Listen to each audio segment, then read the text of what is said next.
What's up, everyone? Cal Ripken Jr. here. My name is Ryan Ripken, You just heard. and you just heard. Welcome into this week's episode of You Heard, where athletes, celebrities, and influencers tell us all about why they love the NFL. In today's episode, we've got two exciting guests joining us. Hall of Famer Cal Ripken Jr. and former first baseman of the Baltimore Orioles organization, Ryan Ripken. Guys, thanks so much for being on with us. It's our pleasure. I guess I'll go first since I'm the dad. Great football fans. Excited for the game coming up. Love to talk a little football. Maybe mix in a little baseball too if you want. I love it. Let's talk some football and then let's talk some baseball. Speaking of football, there is a huge matchup on deck for the Baltimore Ravens and the Buffalo Bills. That's why we have both of you on with us, is because of your ties to Baltimore. So Cal, I'll go with you first here. Baltimore was without an NFL team for most of your time with the Orioles. When did you start paying attention to the new team in town? Right from the beginning, but I'll go back a little further. I'm old enough to grow up when the Colts were in town, before the Colts packed up and went to Indianapolis. So the Baltimore Colts, I was a Colts fan and missed football terribly. And then once we had a chance to get the team back, Cleveland moved into Baltimore. I was in from the very beginning. Steve Bisciotti, the owner of the Ravens, a good friend of mine. And so I've been a skybox holder for, I guess, all these years. And we couldn't have more fun coming to the game. And especially when the matchups are like they are this week. When you get Buffalo and being as great as they are, we think our Ravens are really great.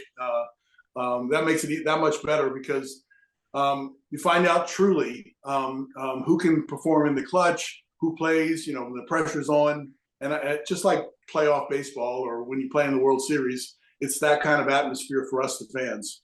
Yeah, there's something different about a playoff atmosphere. That is definitely for sure. So let's fast forward to 2018 here. The Ravens draft a quarterback in Lamar Jackson, who a lot of teams overlooked because they didn't think he could be an efficient pocket passer at the NFL level. And now we see what Lamar Jackson has turned into. Somebody that you can rely on the ground and through the air. He's had a fantastic season, proving so many doubters wrong. Ryan, how does he make the Ravens so hard to stop? Oh, goodness. I just like we can probably talk about Josh Allen for hours. It's the same thing. And honestly, what's been cool with both those quarterbacks is the evolution of what they've had to do. And a lot of people had doubts from the start.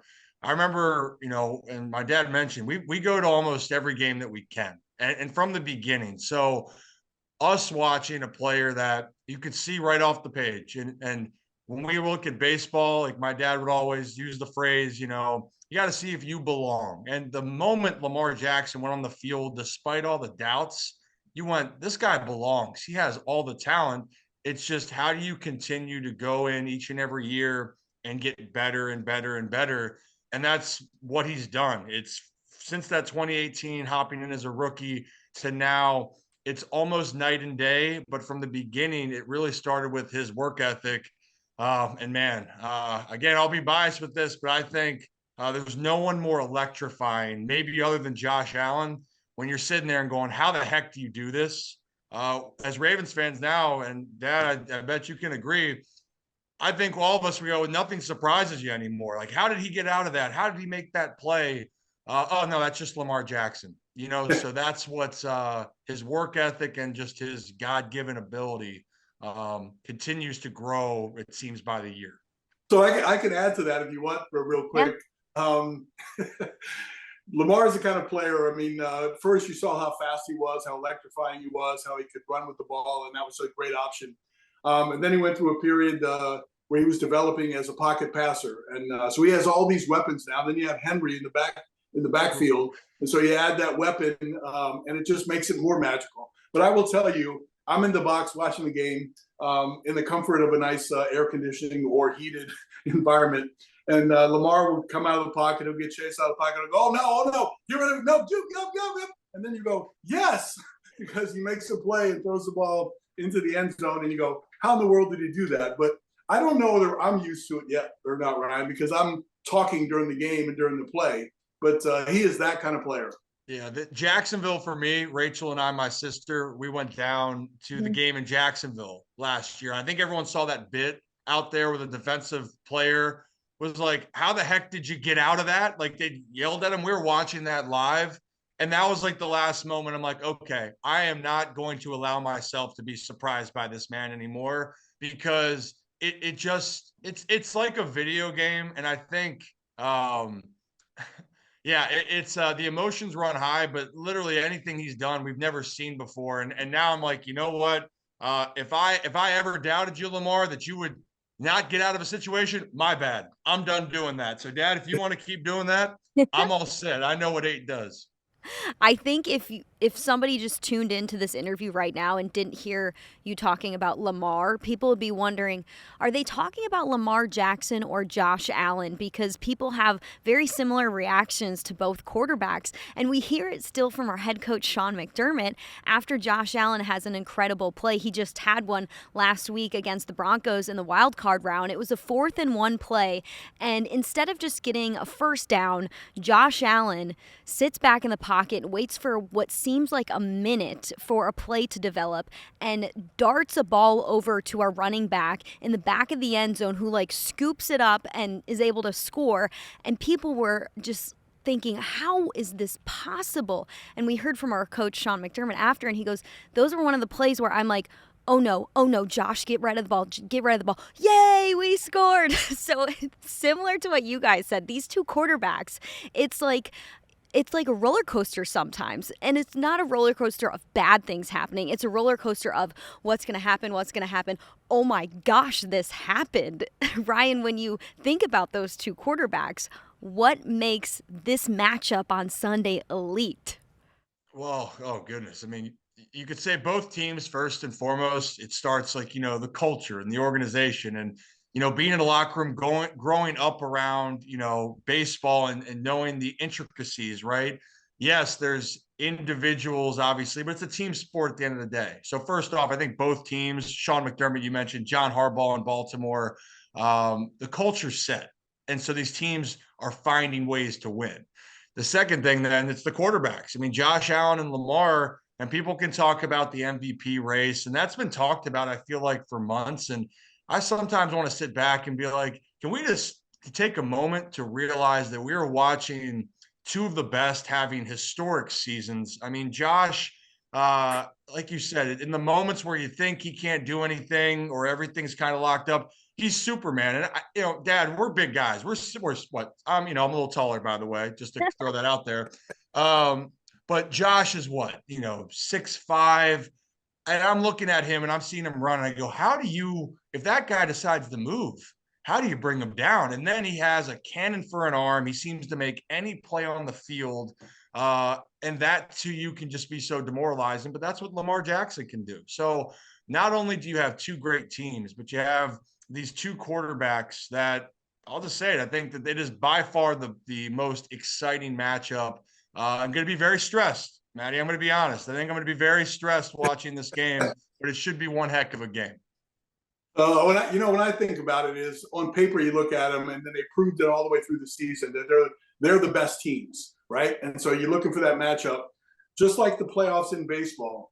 You start to get in there. It's who plays the best, who executes the best. So I'm curious about the adjustments that happen, the game within the game that happens, and the momentum shifts because baseball has some momentum, but football, I think, has a lot of momentum. So who scores first, who makes a key defensive play? I think we as fans of Ravens and the Buffalo Bills, we worry about our quarterbacks in many ways because they take off. Josh Allen is a big, strong guy, so he runs over people, and maybe you feel a little bit better that he's more invincible. We feel like we have a guy that wants to avoid the contact, but he's strong as well. But we worry about our quarterbacks, and it's interesting to see how they can take the game over in certain ways. So I'll be watching for the game within the game, the adjustments, the run pass option with us and Henry. Do they establish Lamar or do they establish Henry first? I mean, you have two options, and how's the passing game down the field? And the Ravens defense has really come on since they moved Hamilton back to to a safety position. So, I'm looking for the game within the game, but I agree with Ryan. It's a coin toss at best. It's going to be, and I think when you get yourself in the fourth quarter and you got that pressure on you and it's a close game, I think that's why we all love to watch. Yeah, most definitely. It is must-see TV. These two quarterbacks are so respected by so many people, and even more than just NFL fans, people who are casual fans, people who, turn on the TV in the playoffs. A lot of respect for those two. Speaking of Josh Allen, he has a consecutive start streak that is very important to him. In Week 18, the Bills played a game against the Patriots that was meaningless because they had already locked up the number 2 seed, but Josh Allen wanted to start because he wanted to keep that consecutive start streak alive. You have a consecutive games played record that is incredible. 2,632 games. Take me inside of why an athlete thinks something like that is so important to keep. What do they say? I can't remember the expression, but the important part is showing up, to being there and being counted upon by your teammates to play. And if you're one of those players that is in the middle of the lineup in baseball, or your quarterback, you really relied on in a bigger way. So I thought it was always important to be there, for that. I will tell you, I never set out to break that record. I just set out to play, and then it just kind of set up that way that I could physically play and I could get through the season. But it was really important for me to start the game. Like you said, a consecutive starts. If you're just coming in to extend a streak, like you come in and get an at bat, or you come in and play a couple innings in the field, then that kind of shows what your approach is, that you're there for sort of an individual accolades. Now, to me, it was important if you can play, you should start the game. You should be in there right from the beginning. And if you can't start the game, then maybe you shouldn't be in there at all. So I really appreciate, and I think I've talked to one other person that played 2,000 games. It was Sashio Kinugasa from Japan. And I talked to him through an interpreter, and it was great to find out that it was important for him to be there for the team. Those were the words he came back to me with. I'd love to talk to Lou Gehrig, and I would imagine it's the same way. So anybody that feels a sense of responsibility to your team and want to be in there to meet the challenges of today, that's really what the streak was all about. I really appreciate that, and I can't imagine, the challenges you have in football. The violence and the injury factors and whatever else that baseball can be, you get hit with a pitch, you get run into at second base, you do all kinds of stuff, you dive and you slide on the wrong side, but you don't have somebody coming after you to kill you within the game that you have to deal with. So I really appreciate it. I think Brett Favre had a really long streak, yeah. And we talked about that for a little while. But I love the fact that players want to be in the moment and they want to be there for their team. Yeah, I think that says so much about a player who is willing to put their body on the line to be next to his brothers. And the fact that that is so important for somebody like Josh Allen, I think says a lot about the type of guy he is and the character that he has. Cal, if you look back at your playing career, the 21 seasons, the being named an All-Star 19 times, the 2 Golden Glove Awards, the 2-time AL MVP honors, do you believe you could make it in the NFL? I used to love, I think this probably was good for me, is that my dad managed in the minor leagues for the first 14 years of my life. So I was going around with him, and we would come back from wherever we managed to our hometown. And football always started August 1, and we wouldn't get back until like the second week in September. And so I was always about 5 or 6 weeks late for football. So my mom said, hey, soccer is a really good sport. Go over and play soccer, which was really key in my development. But I loved football. And if I was to play, I had a good arm. I could throw the football pretty well. I would want to be Josh Allen. I like that. Ryan, you said Ryan, you played football in high school. So yeah.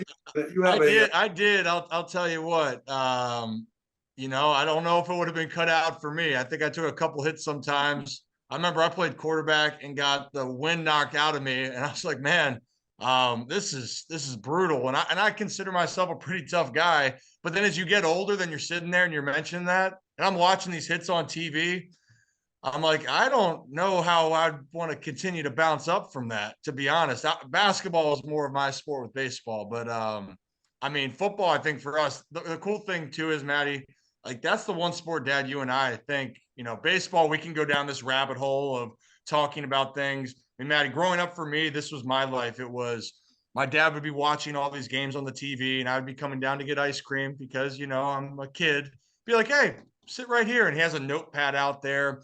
He's like, let's explain, these cutoff situations in the seventh inning of a game against Tampa Bay and I don't know, New York, not even the Orioles. And I'd be like, oh, I just want to eat my ice cream. But after a while, it turned into I love learning the game. And so baseball, we got to sit down, have those moments. We still have those moments all the time, but now football is that one time we can go in there and we do the same thing. But it's also, we both are learning about the sport together.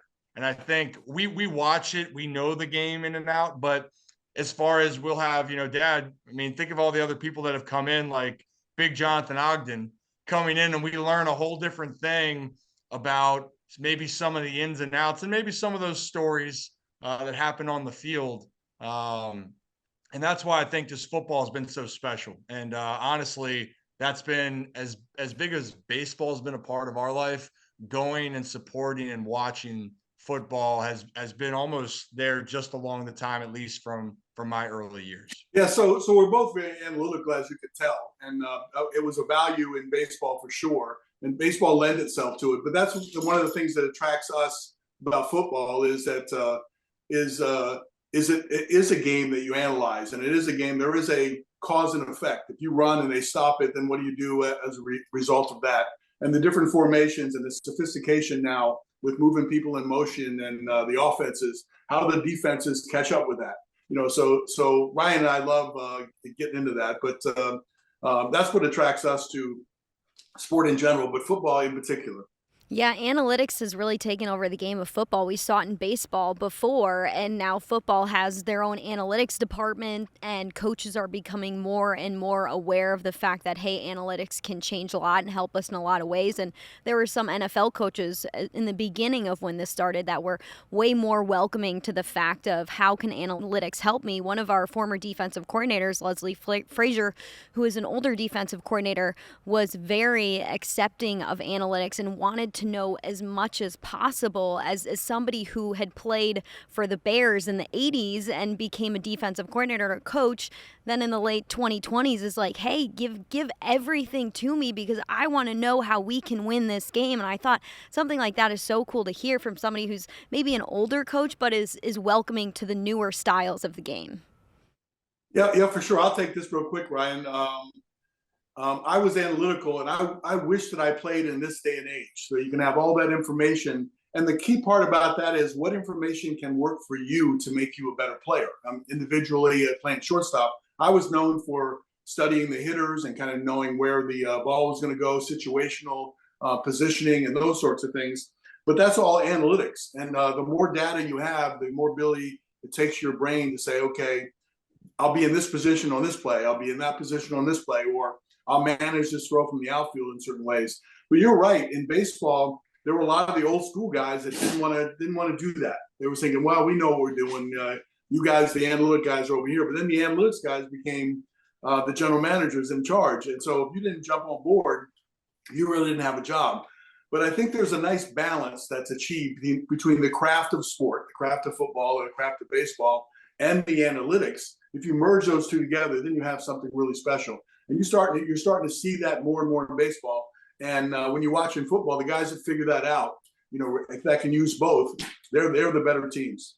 Yeah, by the way, Maddie, this is a guy. This is Mr. Human Analytics when he played. He's saying this. He was doing that, right? It was before that it all came out. And why I say that is reading the game and knowing the situations. I mean, how many times, Dad, we talked about for you, if you were watching what the hitter's habits and tendencies were, you would then go, okay, well, it's this count. It's a 1-2 count. I know what our pitcher likes to throw here. And also, if you're at shortstop, you can see what's put down, and you would put yourself in those positions. Same thing when you hit. It's the analytics. You're being calculated what you think is going to help you in that situation on all cases. So, to your point, Dad, it's been going on for a while. I think some people get afraid of what things are. I think the only thing that sometimes we just have to remember is the analytics can help you get all these things, but the other part of the game that no one can measure is someone's heartbeat of it. And also if you can feel certain things in the moment. Baseball, we like to say feel. It's all right. If I have my hands in a certain position, do I feel what I need to do to be connected to go hit the baseball, whatever it may be? And how do you handle pressure? You know, that's one thing that I don't know if an analytic stat can show yet, how you can handle the stress, or on Sunday when it's 70,000 people screaming loud and the game's on the line and you're going to be able to be locked in. So I think there's two elements there, but so both are so extremely important to the success in the sport. Speaking of the feel and the mindset, baseball is such a mental game. And that's why people go through slumps. That's why people have incredible streaks. In the playoffs for football, our players talk about what sets us apart from different teams is our mentals. Can we be 2% better in terms of our mentals? Because everybody is at the best, at the top of the top in terms of the X's and O's, what they put on the field. It's about the mental side of the game that's going to put us over the top. What is the mindset of a playoff contender, Cal? You made me think about a lot of things in that moment. How do you control yourself in the highest energy or highest adrenaline moment? Now, football has a whole lot more adrenaline inserted into it, I think, than baseball. But we as baseball players, when you get into the playoffs, you feel like you're Superman and you want to hit the ball at 600 feet as opposed to 400 feet. And you play outside of what you're capable of doing. I always thought that when playoff baseball is, let's execute, focus on the execution, focus on the minute, focus on the now, and do your job. And so when I look at football, you don't want to beat yourself. And in baseball, you don't want to make a mistake in a bunt play in the 8th inning that beats yourself. You want the other team to beat you. And so penalties are a big thing.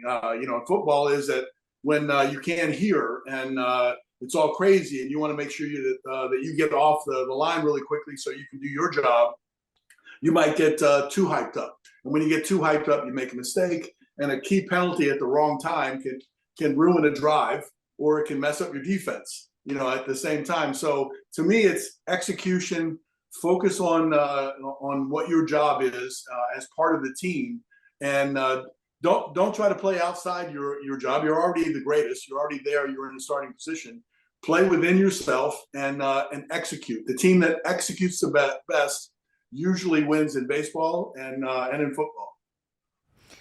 Well, thinking about the baseball career, Cal, you played in the MLB for 21 seasons, more than 3,000 games, a World Series championship on one of your fingers. You've got 2 Golden Glove awards, 19-time All-Star honors. I mean, you could go on. What are you most proud of when you think of all those accolades?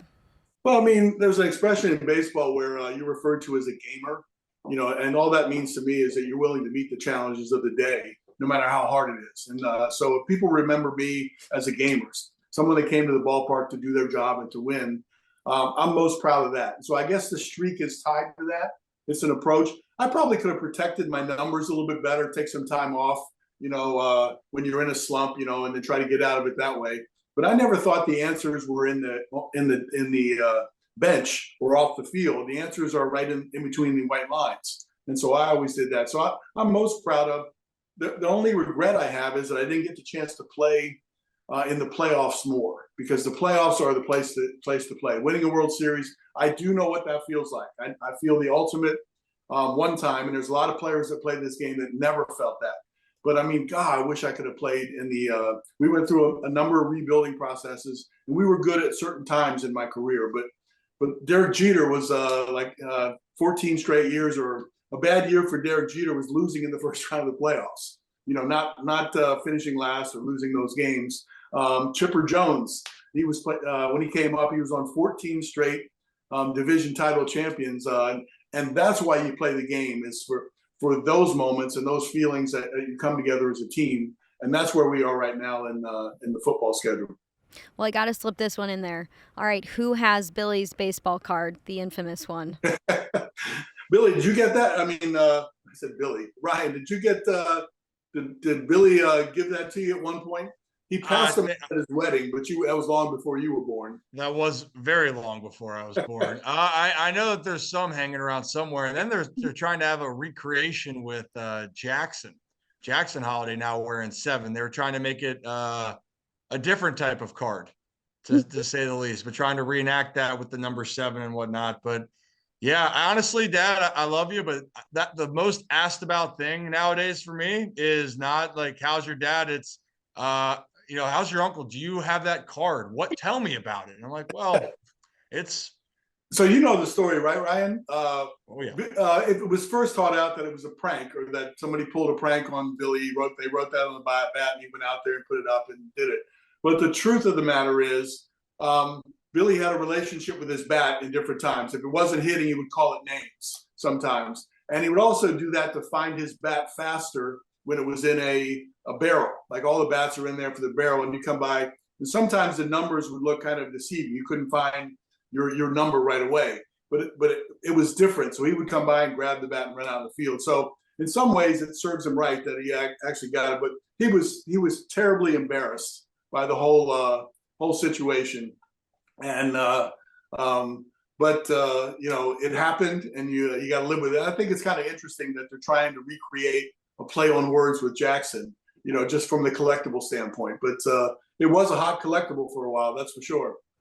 I love that. It's something that people get to look back on and smile about now. Before we wrap up, Ryan, we're talking football here. You get to talk football and baseball on your own platforms. Where can people find the Ryan Ripken Show? Yeah, on YouTube, just search Ryan Ripken Show. That'll pop up.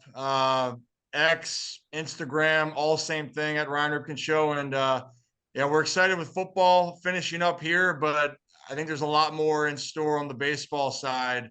You mentioned a little bit about stories here and some of the guests that I'll be able to have on, both current and former players. Maddy, those are the stories that I really love. So for those that love the game of baseball, should have a lot more in store here for the 2025 season. That's awesome. The football season ends every year in February, and I look at the calendar and I'm like, oh my gosh, pitchers and catchers are reporting so soon. It flies by. Yeah, I mean, I always thought January 1st was a baseball season myself. But with the off season, you kind of have a certain part of your downtime and your workout schedule and all that kind of stuff. But it gets really serious once it gets to January and you start to go in. And I always love, because I'm from Maryland, and we have cold weather up here. We have snow a fair amount. And I always look forward to get February 1st to get down there in Florida where the hot sun was. But baseball season's right around the corner for sure. Well, thanks, guys, so much for joining us on You Heard. It was awesome getting to talk some football and baseball and really previewing this huge matchup coming up on Sunday. You might as well come to Buffalo for the game. That would be awesome. I'm wondering if you're going to invite us to Buffalo. Please, I'd love it. Road trip, Dad? Let's do it. I'm in. I love it.